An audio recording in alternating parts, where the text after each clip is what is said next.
Hello everyone, welcome to my channel Initial Solution. Today in this video we'll show you how to change Spotify plan. So go for in this gear option, then go for free plan, go for it, and you can see here is the get premium option. So click on it. If you don't have the premium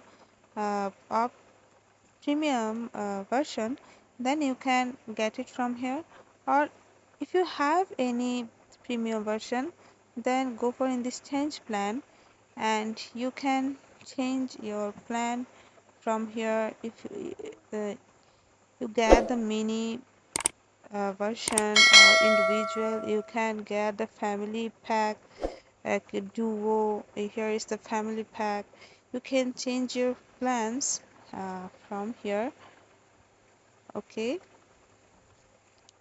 you can get any kind of premium feature from here. So this is how you can change this Spotify plan.